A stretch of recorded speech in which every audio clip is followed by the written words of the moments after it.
네, 2단원 5번째 5과 오늘 대속의 십자가 한번 같이 들어가도록 배우도록 하겠습니다. 십자가 하면 뭐 여러 가지 생각이 나실 텐데요. 여기 일단 제목처럼 십자가는 대속의 십자가다. 또 십자가 하면 생각나는 거 뭐가 있으십니까? 십자가. 죽음도 생각나죠. 또 십자가 없이는 뭐도 없죠? 그러니까 죽음이 생각난다면 뭐가 또 생각나야 되죠? 부활도 생각나야 되죠. 십자가 없이는 영광도 노 크로스 노 크라운이라는 얘기는 결국 십자가는 이중성이 있다고 늘 말씀드립니다. 왜냐하면 죽음과 부활 상당히 반대적 개념인데 두 개가 다 포함되어 있다 되는 거고, 그렇게 따지면은 십자가를 또 그렇게 반대적인 개념으로 또 어떤 게 나올 수 있죠? 십자가는 뭐의 기준이 되죠?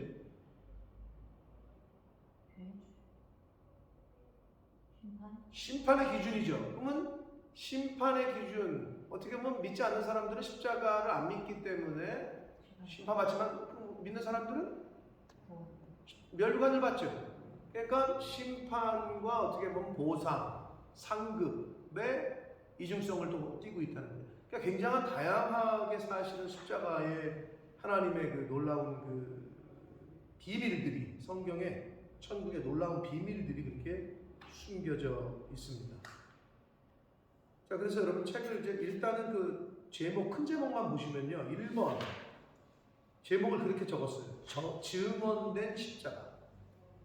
그러니까 이미 그 구약에 예언되고 증언이 됐다라는 의미겠죠. 제목만 봐도. 자, 2번은 뭐죠? 2번을 한번 넘겨서 보시면 제목만, 큰 제목만 보겠습니다. 2번은 뭐예요? 능력. 네. 십자가는 분명히 능력이에요. 네. 능력을 하고 우리가 십자가를 능력이라는 측면에서 또 우리가 볼 수가 있겠고, 그 다음에 큰 3번은 뭐죠? 승리. 네, 십자가의 승리. 뭐 이렇게 이제 나눴어요. 부분을 이렇게 해놨으니까 일단 우리가 텍스트에 맞춰서 또 이제 세분화된 것들, 증언된 십자가는 도대체 그런 구약에서 어떻게 십자가를 이미 하나님께서 증언하셨나, 이걸 보는 거겠죠. 자, 첫 번째는 증언된 십자가. 우리가 흔히 말하는 송 집사님, 여호와 이레가 무슨 뜻이에요? 네, 준비하시나, 여호와께서 준비하시나 이런 뜻이죠. 여호와께서 준비하신다. 창세기 22장에 하나님이 아브라함과 그 독자 이삭에게 주신, 어떻게 보면 테스트였죠. 네, 아브라함에게. 그래서 근데 그 사건 자체가 독자 이삭을 모리아산으로 데리고 가서 잡아 죽이라, 번제로 드리라, 이 사건 자체는 권사님 결국은 신약의 뭐를 예표하죠? 예수님의 십자가에서 죽음을 예표하는 거예요. 어떻게 연결이 되냐면요, 어느 산에 끌고 가죠? 모리아. 며칠 동안 끌고 가죠? 3일. 그러니까 이게 보면은요, 그 다음에 이삭이 독자죠? 예수님 독자죠? 모리아 산이 예루살렘이에요. 그러니까 이게, 야, 성경은 무시무시한 책이에요. 진짜 그게 딱딱딱딱딱딱 떨어지게 돼 있어요. 그래서 그 예수님의 그 유비, 예수님의 십자가 사건에 대한 어떻게 보면 샘플이요, 모델로 이미 우리에게 창세기 22장에서 주셨던 거죠. 그 다음에 또 하나, 거기서 이제 우리가 또 배울 수 있는 거는 독자 이삭이 어떻게 해야죠? 잡아 죽이려고 할 때 순순히 도망치거나 아버지 미쳤어요 하면서 뭐 두들겨 패거나 뭐 이런 게 아니라 조용히 순종하죠. 예수님 어떻게 하시죠? 도살장 끌려가는 어린 양처럼 조용히 침묵하시죠. 능력이 없어서? 아닙니다. 그게 이렇게 맞아 떨어지게 돼 있어. 여호와께서 준비하신다. 벌써 이미 증언된 거야, 십자가는. 예수님의 십자가 사건은 성경 최초 창세기부터 이미 나오기 시작하고 있는 거예요. 그런 의미에서 증언된 십자가다라고 표현을 했다라고 보시면 됩니다. 창세기 22장, 제가 지금 너무 빨리 나가버렸는데, 자, 성경 속에서는 화면도 좀 보세요. 이게 제가 이것도 있다라는 걸 늘 까먹어. 책만 보고 하다 보면. 성경 속에서는 그 십자가는 하나님의 구원의 풍성함과 핵심 비밀을 정말 풍성하게 담고 있다. 그래서 이번 과에서는 하나님의 놀라운 그 풍성함의 비밀과 승리의 능력을 알고 우리도 그렇게 살고자 하는 게 이 과의 목적이다. 자, 여호와께서 준비하신다. 창세기 22장 14절 읽겠습니다. 앞에 나와 있고 여러분 책에 있으면 책에 보시고 시작. 아브라함이 그 땅 이름을 여호와 이레라 하였으므로 오늘날까지 사람들이 이르기를 여호와의 산에서 준비되리라 하더라. 아멘. 자, 그래서 하나님은 우리를 위해서 십자가 구원을 준비시키셨다. 예비시키셨다. 그러니까 여호와 이레 하면은 아브라함과 누가 떠올라요? 이삭이 떠오르지만 우리는 어디까지 생각을 해야 돼? 예수 그리스도 십자가 사건을 이미 예비하셨구나. 여호와 이레 하나님은 창세기 때부터 이미 모든 걸 아시는 분이니까 예비해 놓고 계셨다. 준비해 놓고 계셨다. 우리가 이렇게 이해할 수 있습니다. 자, 두 번째는 2번 가로 2번이 뭐라고 되어 있어요, 여러분 책에? 이날의 배로를 위하여 속죄하리. 네. 자, 예레미야입니다. 레위기. 자, 16장은요. 일단 16장 3절이 9절로 나와 있지만 16장 전체는요. 속죄일에 대한 얘기거든요. 속죄일 매월 7월 10일이 속죄일인데 속죄일에 대제사장이 염소와 황소의 피를 뿌리면서 하나님 앞에 제사를 드려야 했어요. 그래서 당시에 레위기 그 16장에 나오는 대제사장 아론은 염소와 황소의 피를 제물로 드렸던 반면에 예수님은 누구의 피를? 자신의 피를 드리십니다. 그래서 레위기 16장에 있는 그 속죄일에 대한 그 예표도 그것도 역시 십자가 사건을 예표합니다. 이렇게 볼 수 있다는 거죠. 레위기 16장 30절 말씀을 한번 같이 읽겠습니다. 시작. 이날에 너희를 위하여 속죄하여 너희를 정결하게 하리니 너희의 모든 죄에서 너희가 여호와 앞에 정결하리라. 십자가 사건으로 인해서 우리가 정결케 되는 거죠. 우리 힘으로는 깨끗하게 되거나 정결케 될 수 있는 방법이 없어 인간이. 근데 하나님께서 이미 예비하셨고 십자가 사건을 통해서 우리를 정결케 해 주셨다. 그게 은혜인 거죠.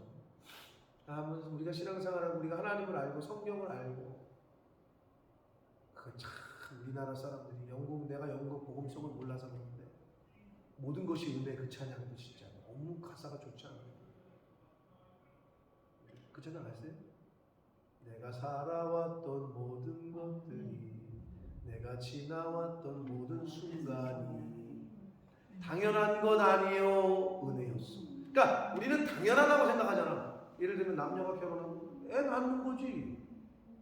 애 낳으면 당연히 정상적인 애 나와서 당연히 초등학교, 중학교, 고등학교 가고 또 걔가 결혼하고 이게 당연한 거라고 착각하는 때가 많죠. 그러나 하루하루를 뜯어보고 순간순간을 보면 당연한 게 아무것도 없어. 해가 뜨는 거, 비가 내리는 거, 사고 안 나는 거, 아침에 남편이 나갔다가 저녁에 퇴근하는 거, 이건 다 당연한 게 아니라 출근한 사람이 당연히 퇴근해야 되잖아요. 당연한 게 아니야. 출근했는데 퇴근을 못 한다니까. 그걸로 끝이야. 비주기수야. 여러분 지난주 토요일 날 뉴스에 나온 통계입니다. 미국 전역에서 160 몇 건의 총기 사건이 있어가지고 수백 명이 죽었어. 단 하루에. 미국 전역에서 워낙 땅덩어리도 크긴 크지만 100 몇십 건의 불특정 다수들에게 미국은 진짜 못 살겠어. 미국은 언제 어디서 총을 맞을지 몰라. 진짜로. 그냥 쏴버려가지고 그냥 죽는 거야. 이유가 없어. 요즘 그런 미국이란 동네에서는 그런 일이 벌어져. 그러니 그 쇼핑하다가 죽은 애가 엄마나 쇼핑 갔다 올게. 그걸로 끝이야. 자, 제가 드리고 싶은 말씀은 뭐냐? 당연한 게 아무것도 없어. 모든 것이 은혜였어. 아무튼 그 찬양이 가사를 어떻게 그렇게 참 은혜스럽게 쓰셨는지 모르겠어요. 그래서 하나님께서는 성경은 은혜야, 은혜. 하나님 진짜 은혜야. 십자가는 은혜다. 이렇게 밖에 표현할 수 없을 것 같아요. 하나님이 우리를 위해서 정결케 하시기 위해서 십자가를 예비하셨다. 자, 그리고 세 번째는요, 고난받는 종이 우리를 치유하신다. 이사야 52장 13절 53장 12절 말씀인데, 십자가를 우리가 대속의 개념으로만 단지 형벌을 대신하고 회개하고 죄를 근절하는 것, 대속의 개념으로만 생각할 때가 있는데, 이사야 선지자를 통해서는 연약하고 어린 순 같은 여호와의 종이 고난당할 때 그 모습을 표현했잖아요. 우리가 잘 알고 있는 이사야 53장에서. 그런데 그 고난당하는 모습이 형벌을 받아 변한 모습과는 달라서 세상의 왕들도 놀라게 되었다라고 성경이 말을 해요. 이사야 52장 14절 앞을 스크린 보시고 읽겠습니다. 시작. 그의 모양이 타인보다 상하였고 그의 모습이 사람들보다 상하였으므로 많은 사람이 그에 대하여 놀랐다라고 기록하면서 이제 53장으로 넘어오면 그거에 대한 구체적인 이제 표현을 하시거든요. 자, 너무나도 잘 아는 말씀이지만 같이 읽겠습니다. 시작. 그가 찔림은 우리의 허물 때문이요 그가 상함은 우리의 죄악 때문이다. 그가 징계를 받음으로 우리는 평화를 누리고 그가 채찍에 맞음으로 우리는 나음을 받았도다. 그러니까 결국은 예수님이 고난받을 때 죄인인 우리는 치유가 돼요. 여기 보면 예수님이 찔리는데, 예수님이 징계받는데 우리가 평화를 누리고, 예수님이 채찍 맞는데 우리는 나음을 받고. 그래서 십자가는 결국 치유와도 연관이 됩니다. 우리를 치유케 하시는 측면에서 우리가 십자가를 또 이해할 수가 있다. 그게 이미 구약의 성경을 통해서 증언됐다 라고 풀고 있는 겁니다. 송지현 집사님 두리째 한번 읽어보실래요?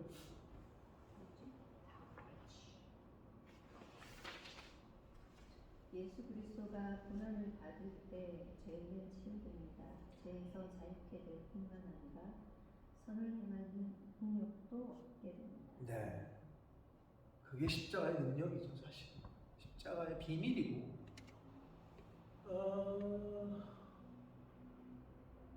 상한 심령, 상한 마음은요, 마음이 상하에 있고 눌려 있잖아요. 그럼 부정적이게 돼요. 상한 거를 치유를 안 하면요, 거기서 파생되는 게 뭐냐면, 여러분 상처가 있으면 상처가 그대로 가만히 있는 게 아니죠. 상처 난 곳은 뭐가 생겨요? 치료를 안 하면 염증이 생겨요. 치료를 빨리. 우리가 파상통, 못에 찔리잖아요. 찔린 거로만 끝나는 게 아니야. 파상통 아시죠? 그 못의 그 균이 파상, 이걸 다 썩게 만든다고 이렇게 번져간다. 그러니까 비슷해. 마음에 상처 난 거, 억눌려 있는 거를 하나님의 말씀으로 자유케 함을 입고 평안이라는 평화와 이런 거를 덧입지 않으면, 치유하지 않으면 거기서 파생되는 건 부정적이에요. 그래서 늘 부정적이게 되고 다른 사람을 찌르게 되고 판단하게 되고 정죄하게 되고, 그 이유의 근본은 상처받은 뭔가가 있는데 그거를 해결하지 않고 그냥 담아둔 거예요. 여러분 곪은 게 계속 두면 어떻게 되죠? 곪은 거를 소염제 안 먹으면 어떻게 되죠? 여기에 골맞어 터져버려요. 이게 터집니다.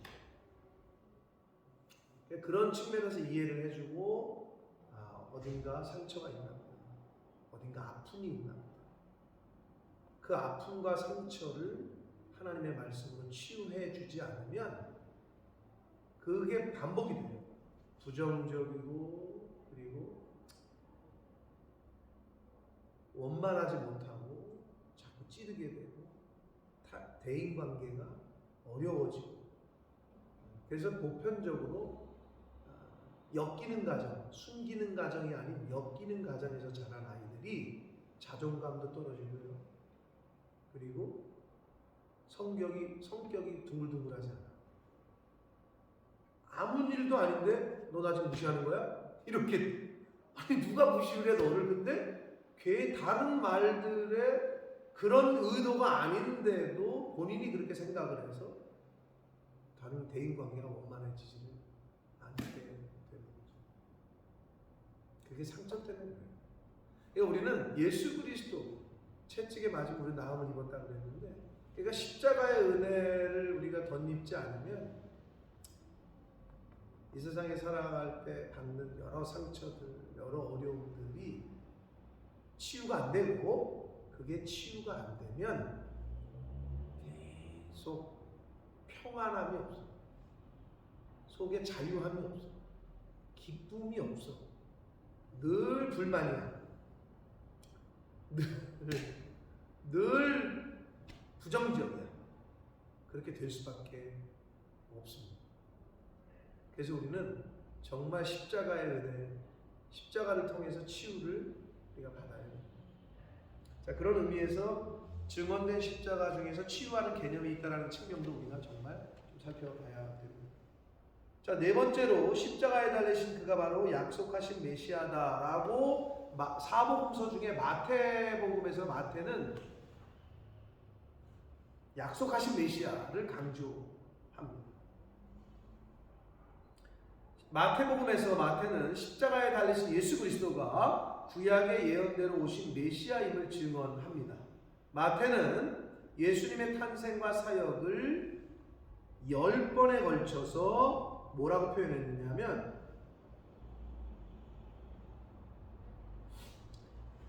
주께서 선지자로 하신 말씀을 이루려 하시니 이게 10번에 걸쳐서 계속 그 말을 써요. 뿐만 아니라 예수님의 죽으심도 예수님의 삶 못지않게 메시아에 대한 구약의 예언을 성취하는 것으로 그렇게 나타냅니다. 자, 마태복음 27장 54절 같이 한번 읽겠습니다. 시작. 네. 안 나왔어요?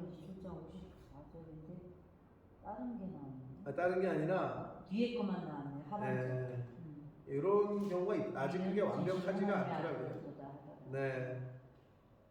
마태복음 20장 54절 읽겠습니다. 시작. 백부장과 및 함께 예수를 지키던 자들이 지진과 그 일어난 일들을 보고 심히 두려워하여 이르되 이는 진실로 하나님의 아들이었도다 라고 구약에 예언된 메시아가 바로 예수 그리스도가 메시아가 바로 예수 그리스도다 라고 하나님의 아들이다 라고 마태는 강조를 합니다. 마가복음에서는 좀 다르게 좀 강조를 하는데요. 마가복음에서는 버림받은 고통 가운데 승리하신 아들이다.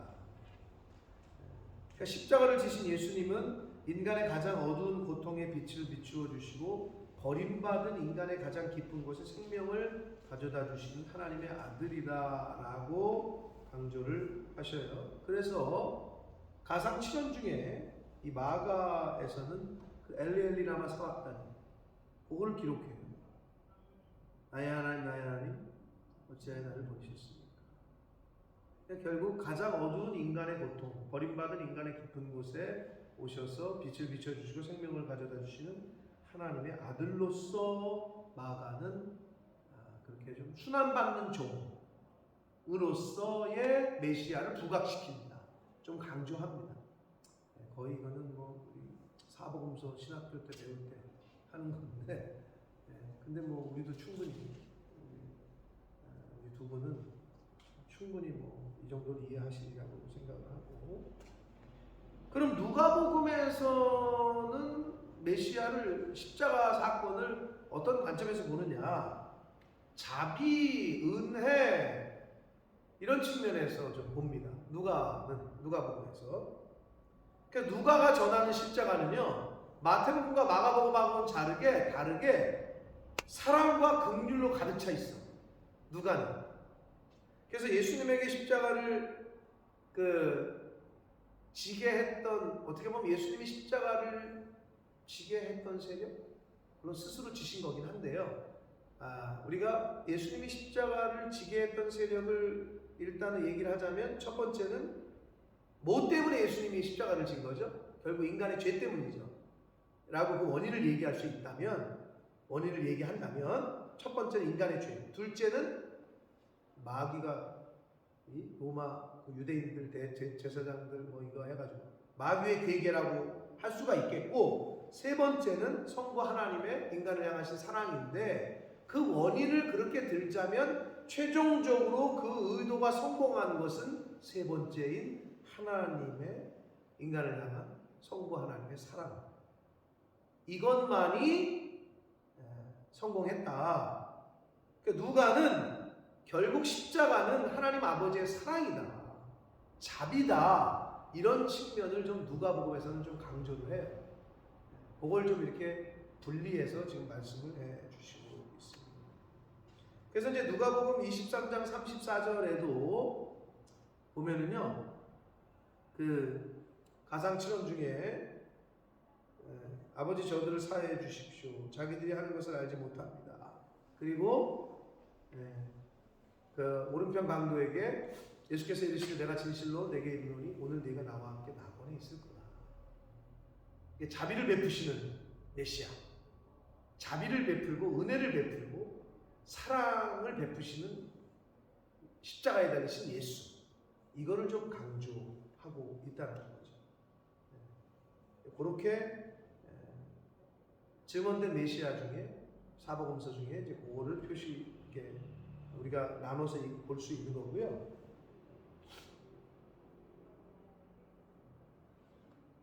자, 일곱 번째는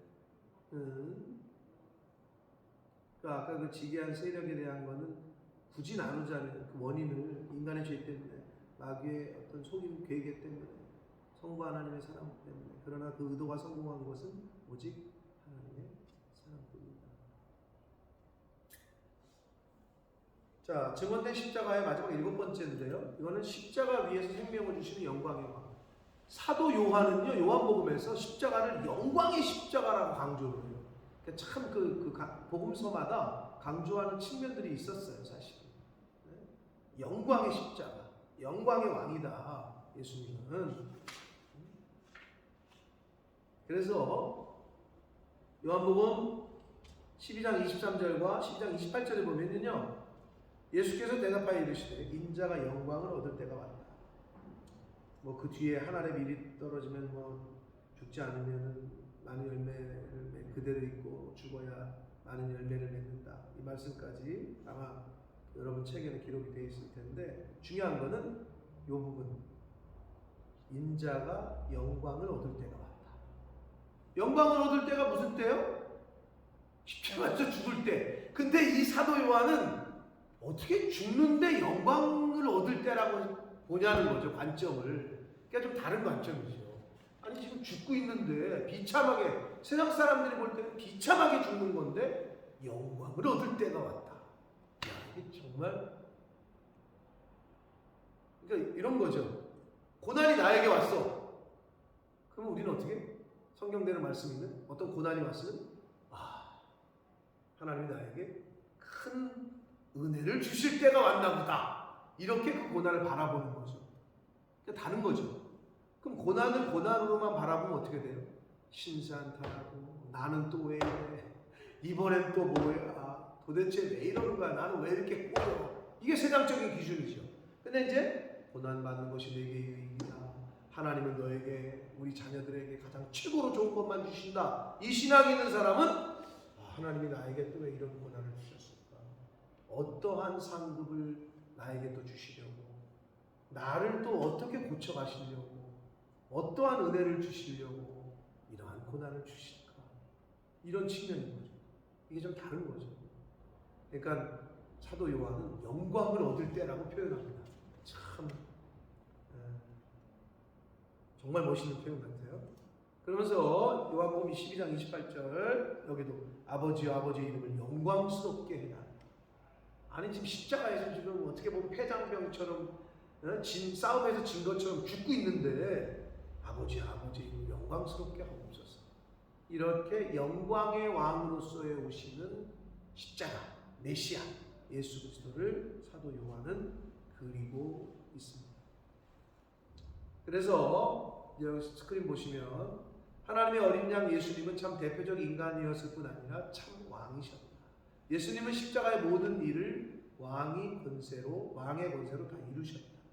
그는 다가올 십자가를 영광을 얻는다고 표현했습니다. 그래서 많은 열매를 맺기 위한 미랄에 왜냐하면 죽어야 되니까 예수님이 죽어야 많은 사람이 구원의 영광을 얻을 수 있습니다.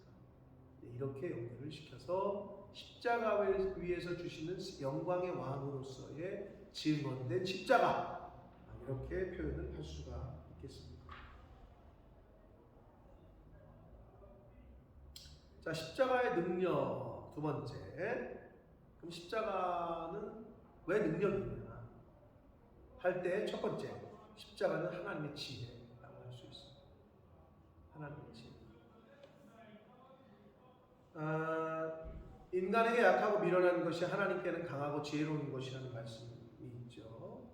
그리고 인간에게 약하고 미련한 것 그게 십자가인데 그들이 볼 때 인간 측에서 볼 때 그러나 하나님 편에서 볼 때 십자가는 아주 강하고 지혜로운 거예요. 그래서 하나님의 아들이 죄에 대한 거룩함을 양보하지 않으시고 동시에 죄인을 용서하시려는 하나님의 마음을 십자가에서 한 번에 나타내요. 이중성이 있다는 거예요. 십자가는 죄가 있는 인간이 하나님께 갈 수가 없어. 그래서 인간을 거룩하게 해야 되는데 인간의 힘으로 안 돼. 그래서 죄에 대한 거룩함은 양보하면 안 되기 때문에 그리고 동시에 죄인을 용서하시려는 하나님의 마음이 담겨져 있는 함축되어 있는 것이 바로 십자가다. 그것이 하나님의 지혜다 라고 볼 수 있다는 거죠. 그런 의미에서 십자가는 능력이라는 거고요. 자, 고린도전서 1장 22절로 24절에 유대인은 표적을 구하고 헬라인은 지혜를 찾으나 우리는 십자가에 못 박힌 그리스도를 전하니 유대인에게는 꺼리끼는 것이요 이방인에게는 미련한 것. 여러분 왜 유대인들에게는 꺼리껴지죠? 십자가. 지들이 죽였잖아. 그러니까 십자가 얘기만 나오면 인정할 수가 없는 거야. 야 메시아인 것 같은데 야 근데 야 이 땅 우리가 죽였어. 그냥 덮고 가. 이렇게 되면 꺼리껴지는 거야. 그리고 이방인들에게는 미련하게 보여. 성경을 모르는 사람들에게는. 그러나 오직 부르심을 입은 자들에게는 저와 여러분에게는 유대인이건 헬라인이건 간에 상관없이 부르심을 받은 사람이라면 소명을 입은 자들이라면 그리스도는 하나님의 능력이요 하나님의 지혜입니다. 아멘. 네. 그런 측면에서 하나님의 십자가는 하나님의 지혜가 담겨져 있다. 자, 그리고 로마서 3장 21절과 22절에 보면 이제는 율법에 의해 하나님의 한 의가 나타난다. 왜냐하면 구약 시대에는 율법 자체가 의였거든요. 그게 그냥 의야. 율법을 지키는 게 의야. 그러나 하나님의 한 의가 나타났어. 율법과 선지자들에게 증거를 이미 했어. 하나님께서 증언된 십자가 곧 예수 그리스도를 믿음으로 말미암아 모든 믿는 자들에게 비치는 하나님의 의이다. 이거는 차별이 없다 라고 로마서 3장 21절에서 22절에 말씀하는데 이것이 바로 하나님의 지혜다. 그게 십자가, 그게 능력이다. 이렇게 말씀을 드릴 수가 있겠습니다. 자, 두 번째는요, 십자가가 왜 능력이냐, 어떤 측면에서 또 능력으로 나타나느냐, 십자가에서의 순종 이라는 측면에서 능력이다. 그래서 결국은 순종이 곧 능력입니다. 순종하는 게 능력이에요. 예수님의 십자가에서 온전히 순종하셨습니다. 그래서 그는 주저하지 않으시고 자신의 몸을 단번에 드리셨어요. 희생 제물이 되어 주셨다. 히브리서 10장 10절에 이 뜻을 따라 예수 그리스도의 몸을 단번에 드리심으로 말미암아 우리가 거룩함을 얻었다라고 말씀하고 있고, 12절에는 오직 그리스도는 죄를 위하여 한 영원한 제사를 드리시고 하나님 우편에 앉으사, 14절에는 그가 거룩하게 된 자들을 한 번의 제사로 영원히 온전하게 하셨다라고 말씀을 해 주시고 있습니다. 그리고 또 14절 18절 이것들을 사하셨은즉 다시 죄를 위하여 제사 드릴 것이 없다. 다시는 제사를 드리지 않게 됐다. 누구의 순종으로? 예수님의 순종으로, 즉 십자가에서의 순종으로 말미암아. 권사님이 브릿지 한번 읽어주실래요? 예수님은 십자가에서 온전히 순종하셨습니다.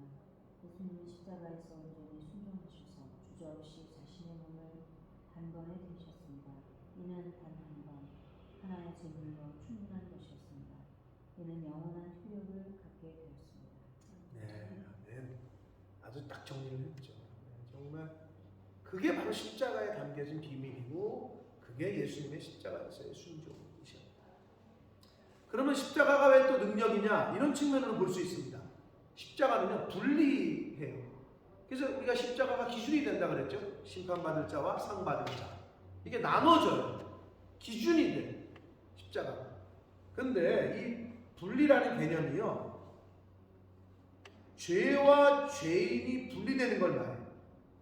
인간에게 있어서 죄의 문제가 뭐가 문제냐면요, 죄는 죽지 않아요. 죄송하지만 무슨 말이냐? 죄가 우리 자신이 되어버렸어. 우리 속에 그냥 거해. 우리의 인격 속에, 우리의 삶 속에. 그럼 죄 안 짓게 하려면 어떻게 되는지 알아요? 십자가의 능력이 없이는, 인간이 죄 안 짓게 하려면, 십자가 없이 인간이 죄 안 짓게 하려면 성지자님 어떻게 해요? 십자가 말고 인간이 죄 안 짓게 하려면 자꾸 살인해, 자꾸 도둑질해. 그 인간 어떻게 해야 되지? 죽여야 돼. 죽으면 죄 안 져. 그런데 하나님께서는 그렇게 할 수 없으니 예수 그리스도의 십자가로 말미암아 분리를 시켜 주신다는 거예요. 그게 능력이라는 거지. 그게 비밀이라는 거지. 응? 죄 문제가 해결된다는 말은 죄 자체가 죽는다는 뜻이 아니고, 죄는 죽지 않아요. 다시 한번 말씀드리지만, 죄인에게서, 죄인인데 우리가 죄가 분리된다라는 의미로 여기시면 됩니다. 그 말은 더 이상 죄가 우리에게 붙어서 우리를 지배할 수 없다는 뜻이야. 그런 의미에서 십자가는 죄와 죄인을 분리시키는 능력이 있다는 거예요. 죄의 원심 분리다. 할렐루야. 이게 십자가의 능력이다. 그래서 십자가는 분리를 시켜준다는 거예요. 죄의 종로로 탈 수밖에 없는 우리를, 인간을 그 죄로부터 분리를 시켜줍니다. 근본적인 그 원심 분리가 할 수 있는 건 십자가뿐이 없다. 십자가, 한번 이걸 보세요. 십자가에서 실제로 구원을 위하여 일어난 일은요, 죄와 죄인이 분리되는 것이고, 근데 문제는 죄가 우리 자신이 되어버렸다는 데 있는데, 죄 문제가 해결된다는 말은 죄 자체가 죽는다는 뜻이 아니고, 다만 죄인에게서 죄가 분리된다는 뜻이다. 그 말은 곧 죄가 더 이상 우리를 지배할 수 없다는 뜻이다. 그래서 고린도전서 1장 18절 읽어볼까요? 시작. 십자가의 도가 멸망하는 자들에게는 미련한 것이요 구원을 받는 우리에게는 하나님의 능력이다. 그러면 십자가를 통해서 멸망하는 자들과 구원을 얻는 우리가 분리가 됐네요. 네. 십자가 때문에. 그렇죠. 멸망하는 자들 그리고 구원을 받는 자들, 이게 갈라지게 된다는 거죠. 자, 그리고 또한 우리 안에서 죄의 왕노릇을 끝내고 은혜의 왕노릇을 시작하게 해 주십니다. 십자가는. 자, 갈라디아서 5장 24절 읽겠습니다. 시작. 그리스도 예수의 사람들은 육체와 함께 그 정욕과 탐심을 십자가에 못 박았다. 그래서 죄가 분리되면요, 마치 우리가 죄의 성품에 대하여 죽은 것 같이 된다는 거죠. 이젠 더 이상 세상 것에 욕심이 없어. 사람이 바뀌어. 십자가의 은혜를 입은 사람은, 십자가의 분리의 역사를 입은 사람. 그래서 이렇게 말합니다. 갈라디아서 6장 14절. 세상의 방식에 대하여 죽은 것 같이 된다는 거예요. 갈라디아서 6장 14절 읽겠습니다. 시작. 그러나 내게는 우리 주 예수 그리스도의 십자가 외에 결코 자랑할 것이 없으니 그리스도로 말미암아 세상이 나를 대하여 십자가에 못 박히고 내가 또한 세상에 대하여 그러하다. 세상 방식이 나에게서 이제 없어지는 거죠. 분리가 되는 거죠. 그런 측면에서 십자가는 능력이다. 분리해주는 능력이다. 자, 네 번째는요, 우리의 올해의 목표이기도 하죠. 십자가와의 연합을 얘기할 수 있습니다. 그래서 나를 위해 죽으신 주님을 믿음으로 하나가 되는 거예요. 하나님과. 그러니까 예수 그리스도를 통하지 않고는 하나님과 갈자가 없고 하나 될 수가 없어요. 그래서 나를 위해 죽으신 예수 그리스도를 메시아로 믿을 때 단일, 연합, 이것이 일어난다. 그리고 그것에 대한 상징적으로 나타나는 의식이 바로 세례의식이다. 네. 그리고 십자가의 예수님께 나의 인생 삶의 전권을 맡긴다는 뜻이 바로 연합이라는 의미 속에 있다는 건데, 로마서 6장 4절을 한번 같이 읽겠습니다. 스크린 보시면서 시작. 그러므로 우리가 그의 죽으심과 합하여 세례를 받음으로 그와 함께 장사되었나니 이는 아버지의 영광으로 말미암아 그리스도를 죽은 자 가운데서 살리신 것 같이 우리로 또한 새 생명 가운데서 행하게 하려 함이라. 이거 전에 아멘. 갈라디아서 말씀 없나요? 네? 로마서 6장 4절 전에 여기 책에는 갈라디아서 2장 20절 말씀 있거든요. 2장 20절? 여기 나옵니다. 이거 거꾸로 해놨네. 갈라디아서 2장 20절 읽겠습니다. 앞에 보시고 시작. 내가 그리스도와 함께 십자가에 못 박혔나니 그런즉 이제는 내가 사는 것이 아니요 오직 내 안에 그리스도께서 사시는 것이다. 이제 내가 육체 가운데 사는 것은 나를 사랑하사 나를 위하여 자기 자신을 버리신 하나님의 아들을 믿는 믿음 안에서 사는 것이라. 아멘.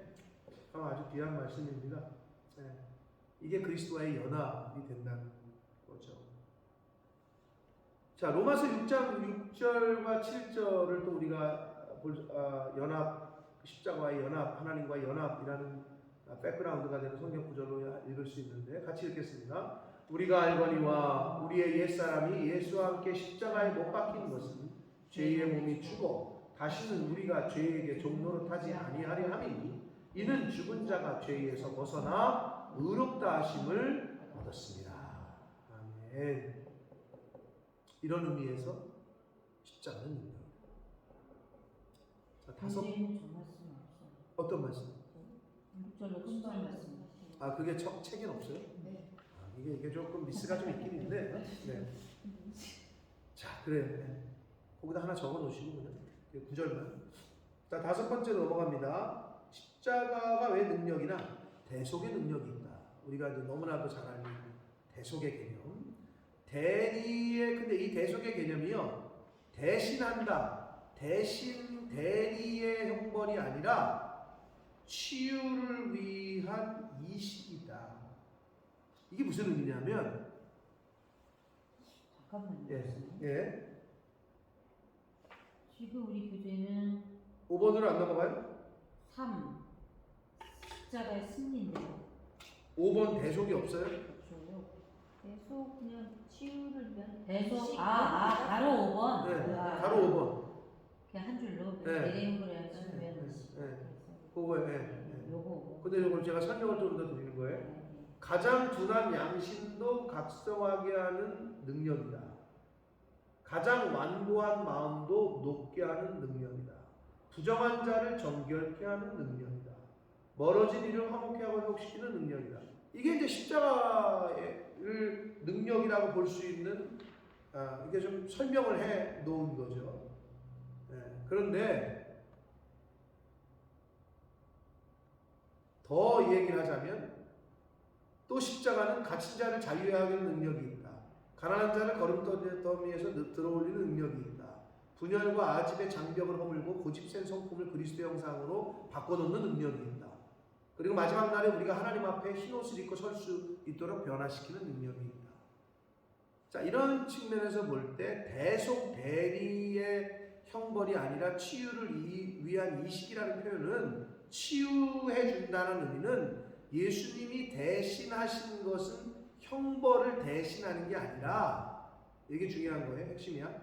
예수님이 대속하신 거는 우리가 받을 벌만을, 죄값만 대신하신 것이 아니라 죄를 이길 수 있는 생명이 이식되었다는 것이 십자가의 대속의 개념이다. 요 말을 하고 싶은 거예요, 지금 결국은. 이해되셨죠? 그 말이 무슨 말인지. 네.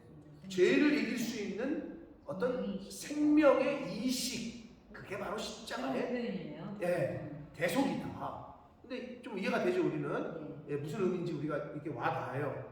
그런 측면에서 보니까 더 또 은혜가 되더라고요. 그냥 우리의 죄만 대속해 주신 것이 아니다. 죄를 이길 수 있는 생명을 십자가를 통해서 우리에게 이식해 주신 것이다. 그런 측면에서 보면은 더 또 의미가 됩니다. 자, 마지막 큰 3번이죠. 십자가는 승리다라고 말할 수 있다는 거예요. 십자가는 승리의 개념으로 우리가 이해할 수 있다. 첫 번째는 어떤 의미에서의 승리냐? 우리의 죄값, 죄를 지면, 그러니까 빚을 지잖아요. 빚을 지면 이제 죄값이 있는데, 죄에 대한 어떤 그 사단에 대한 우리의 채무 기록을 지워주신다.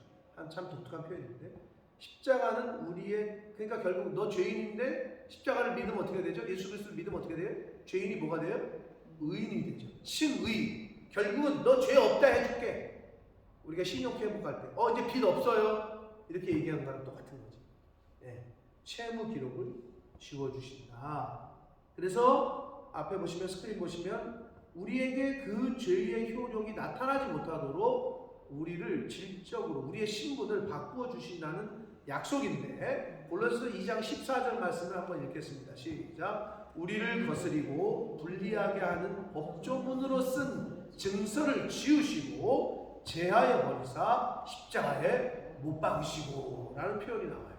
그런 표현이 이런 그 말씀의 백그라운드라고 할 수가 있겠고요.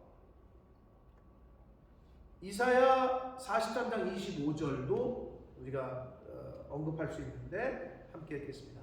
나는 나를 위하여 내 허물을 도말하는 자다. 하나님이 내 죄를 기억하지 않겠다. 이제 없는 거야. 너의 죄는 죄값은 없다. 이렇게 해주신다는 거죠. 그게 뭐야? 십자가야. 네? 그런 의미에서 승리다. 자, 마지막으로 두 번째는, 승리의 두 번째는, 십자가는 우리의 원수들을 쳐부숴 주신다. 십자가가 능력이고 십자가는 승리인 이유가 죄에 대한 영원한 승리의 모델인데, 십자가는 그 원수들과의 싸움에서 영원히 승리할 무기이자 백신이기도 합니다. 단 조건이 있어요. 내가 그 십자가와 연합되어 있다면, 그리스도와 연합만 되어 있다면 우리는 원수들을 쳐 부술 수 있다.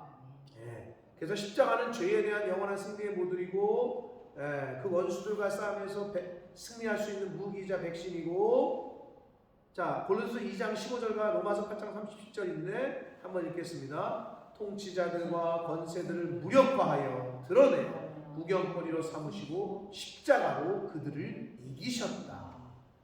로마서 8장 37절, 그러나 이 모든 일에 우리를 사랑하시는 이로 말미암아 우리가 넉넉히 이기느니라 라고 성경에서 말씀을 해주시고 있습니다.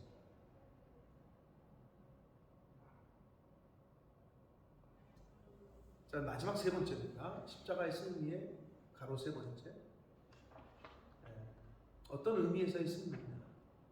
십자가의 감격 속에 우리가 살 수 있게 됩니다. 십자가. 우리를 감격 속에. 십자가 은혜 안에 산다는 것은 형벌을 면하는 십자가 교리의 덕을 보고 산다는 뜻이 아니고 예수님의 십자가를 통해 받은 하나님의 모든 은혜로 인해 감사하며 감격하며 겸손하게 사는 것을 말한다. 그래서 구속의 은혜를 기억하고 이를 위해 복음 전하는 자의 사명을 감당하며 사는 것, 제자도를 실현하며 빚진 자로 사는 것, 이게 바로 십자가의 감격 속에 사는 것이다 라고 말할 수 있겠고, 로마서 1장 16절을 읽어보겠습니다. 시작. 내가 복음을 부끄러워하지 아니하노니 이 복음은 모든 믿는 자들에게 구원을 주시는 하나님의 능력이 되리라. 먼저는 유대인에게요, 그리고 헬라인에게로다.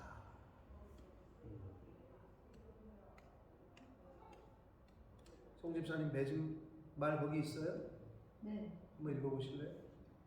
성경에는 십자가에 대한 놀라운 예고와 함께 그 의미와 능력에 대한 풍성한 말씀이 있다는 것을 알게 되었습니다. 네. 그 십자가의 능력, 십자가의 승리가 필연적이라는 것도 공부했습니다. 십자가와 연합하여 승리의 삶을 살아야 했습니다. 네. 이게 어떤 이제 마무리되는 말인데, 요거 마인드맵을 보시면 이제 딱 정리가 될 수 있어요. 자, 마인드맵 한번 넘겨서 한번 보시겠어요? 자, 아니면 화면을 보세요. 화면을 보셔도 되고요. 책을 보셔도 되는데, 자, 대속의 십자가 2단원 5번째 제목이 있고, 위로 1번 십자가의 능력. 십자가는 능력이라는 개념에서 우리가 볼 수 있다. 2번 증언된 십자가. 이건 거꾸로 해놨네 또. 증언된 십자가가 1번이었었죠 우리 책에서. 네. 뭐 아무튼 상관없어요. 자, 세 번째 십자가의 승리. 자, 그런데 십자가의 능력이라는 측면에서는 하나님의 지혜가 담겨져 있는 거고, 십자가는 또 순종이라는 측면에서, 그리고 분리를 시켜주시는, 죄인에게서 죄가 분리되는 측면에서, 그리고 나의 정권을 주님께 맡기는 하나님과 십자가의 연합이라는 측면에서, 그리고 대속, 치유, 생명의 이식이라는 측면에서 이게 능력이다. 그리고 증언된 십자가는 창세기의 여호와 이레, 레위기의 속죄의 개념, 이사야의 고난받는 종이 치유하신다. 예수님이 고난을 채찍에 맞음으로 우린 나음을 입는다. 이런 측면. 그 다음에 마태복음 신약에 와서 사복음서에서 마태복음 약속한 메시아가 예수다. 마가복음에서 승리의 메시아. 누가복음에서는 자비와 은혜의 메시아. 요한복음에서는 영광의 왕으로 오신 메시아. 그 다음에 십자가의 승리.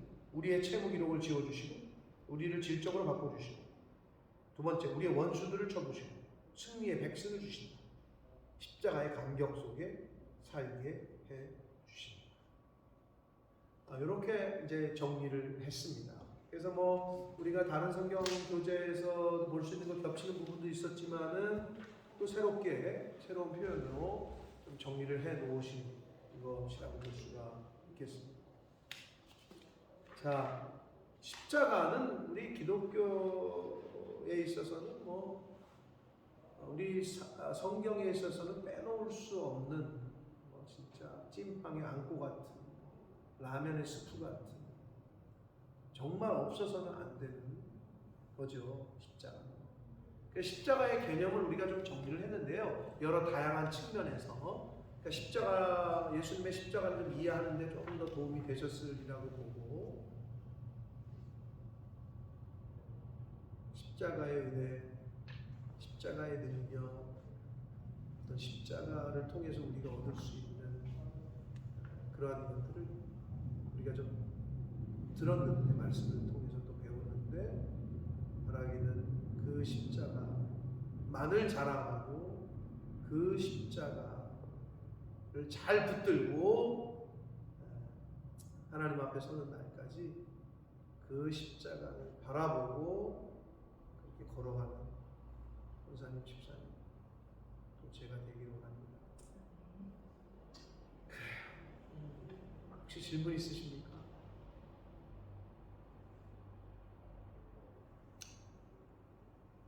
뭐 우리가 알고 있는 내용도 거의 대부분은 또 알고 있지만 그래도 한번 정리를 하는 시간이 되었다라고 여겨집니다. 또 마인드맵 한번 보시면 그래도 또 정리가 또 될 거고.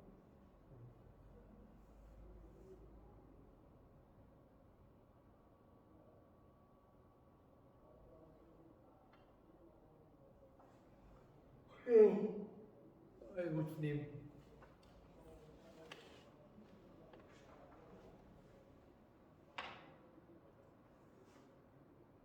끝났나요? 네, 질문 있으시면 질문하십시오. 질문 있습니까? 있다고.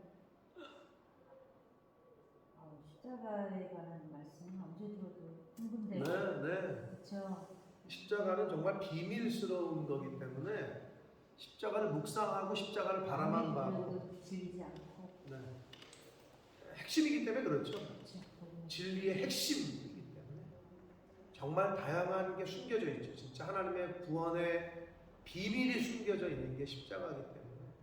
근데 어떻게 그거를 창세기부터 그렇게 예언하시고 숨겨놓으시고 감춰놓으시고 다시 신약으로 와서 그거를 또 정말 참 리빙 바이블이라는 표현이 딱 맞습니다. 성경은 살아있는 책입니다. 정말로 우리가 그 하나님을 믿고 있는 거고 우리가 그 진리를 소유하고 있는 거예요. 그래서 저는 아까도 서두에 왜 그런 얘기를 꺼냈냐면 오늘 아침에 기도하는데 의환을 위해서 의환이 당사자가 이번에 일단 하나님 앞에 납작 엎드리고 확신해야 된다. 이걸로 내 인생이 이제는 하나님이 새로운 장을 여실 거다. 그리고 장로님 그리고 권사님도 10년 동안 사실 의환이만 생각하면 얼마나 마음이 아프셨겠어. 얼마나 마음에 짐이 없겠어. 어떤 의미에서는. 그렇죠. 우리에게 주신 퍼스트 선이었는데. 그러니까. 얼마나 짐이 없겠어. 근데 장로님과 짐이라기보다 정말. 그러니까 우리의 미안함, 뭐 여러 가지로 봤을 때 여러 가지 표현이 될 수 있겠지 그것도. 뭐 미안함, 아니면 뭐 안타까움, 뭐 그 마음에 어떤 늘 어떤 그 뿌옇게 있게 답답함, 뭐 안타까움, 뭐 여러 가지 표현할 수 있겠죠. 왜 우리 애냐고. 그러니까. 그런 것도 있고. 근데 결국은 어쩔 수가 없는 일. 하나님께서 우리가 하나님 살아계심을 믿을지인데 그걸 통해서 장로님과 권사님에게 뭔가 하나님이 주시려고 하는 계획이 있으시겠죠. 우한의 삶을 통해서도 마찬가지고. 그래서 이번 기회에 정말 일주일 남았는데 장로님도 그렇고 저도 그렇고 목사로서 엄마, 권사님, 장로님도 납작 엎드리고 하나님 앞에 긍휼을 베풀어달라. 이번이 마지막이 되게 해달라. 아무리 의사가 우리가 입으로 고백하잖아요. 하나님이 고치셔야 된다. 하나님이 하셔야 된다. 이 고백이 있다면 정말 이제 첫째 당사자 의만이, 두 번째 장로님 권사님이, 그리고 우리 성도들은 뭐 뒤에서 서포트하는 거죠. 정말 이번 일주일 동안 회개할 거 있으면 철저하게 회개하고 또 하나님 앞에 정말 간절하게 기도해서 이번에는 권사님 마음의 입술의 고백대로 진짜 마지막입니다.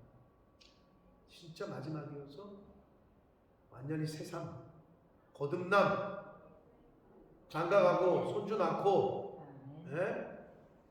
그거가 내가 볼 때는 권사님의 정말 어떻게 보면 제일 퍼스트 기도 제목이시겠죠. 저는 은근히요 되게 빨리 결혼을 하기를 바랬어요. 저는 애들을 좋아해서 그래서 빨리 애기 낳고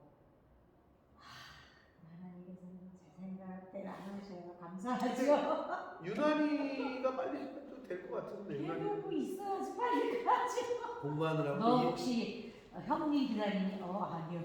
공부하고 일하느라고 그러는 거 아니야? 그런 게 어딨어요 이런다. 아이들 또 유난히가 말은 그렇게 해도 형님 생각에 그런 거 그런 아니야? 순서를 모르죠 얘는. 그러니까 여기 애들은 그런 개념 별로 없잖아요. 그래도 안 그럴 것 같은데 유난히. 특히 남자애들이 그런 거 있나? 아니 있어. 우리가 한 번도 얘기한 적도 없고 야. 그러니까 형은 저렇게 힘들고 어려운데 나 결혼해서 애 낳고 이거 스스로를 아닙니다. 오히려 이렇게 나라도 좋은 소식을 빨리 가정에 줘야겠다 생각하죠. 그런가? 저는 그럴 것 같은데요. 왜 나는 유난히가 우리 형을 그렇게 생각할 거라고 자꾸 생각해? 유난히는 뭐 여기 얘기처럼 뭐 결혼에 대한 부담이라는 거 이런 거는 없죠. 그게 뭐지? 왜 요즘 뭐 여기는 뭐 결혼하면 이렇게 어떤 뭐 지금 주현 씨도 겪고 있지만 그런 어떤 남자들이 부담? 부담이 있잖아요. 이렇게 결혼 파트너면 그냥 쏙 편하잖아. 결혼하면 어떤 책임을 져야 되고 경제적인 부분에서 얘는 오히려 사실 우리는 같이 일하는 여성이면 좋지. 아니요, 저는 일하는 여성보다는 아기 키우고 가정에서 있는 게 좋아요. 얘는 딱 그런데, 그러니까 자기가 벌면 된다는 생각을 하는 것 같아. 얘는 그러던데 오히려. 그러니까 결혼하면 내가 가정 경제적인 부담을 내가 안나 이런. 전혀. 일단은 하나님께서 여기 남자들이 우리를 결혼을 안 하려고 하잖아요. 안 하려고 하잖아요. 영국 파트너로만 사람. 살려고 하지. 아니 전혀 어. 전혀 없지. 되도록이면 결혼하려고 하죠. 여기는 그냥 만나서 그냥 살잖아요. 그냥. 전혀 얘는 절대로 그렇게 일단 그렇게 살아남으로써 그래도 감사한 거는요. 노아이나 유란이가 하나님 앞에서 신실하게 믿는 자를 세움 받아서 저는 그게 너무 감사하고 그게 정말 하나님께 감사해요. 애들이 이렇게 대대로 믿는 가정에서 자랐지만 또 이따 갈 수 있잖아요. 근데 정말 순조롭게 자랐어요, 애들이. 감사하게. 그리고 중간중간 제가 이렇게 좀 찔러봐도 아주 탄탄하더라고요. 그래서 그러면 세상 사는데 우리 없어도 너희는 살 수 있겠구나. 그 생각 많이 했죠. 저거 좀 꺼주세요. 그리고 머리가 저걸 안 꺼네. 이따 지우세요, 우선.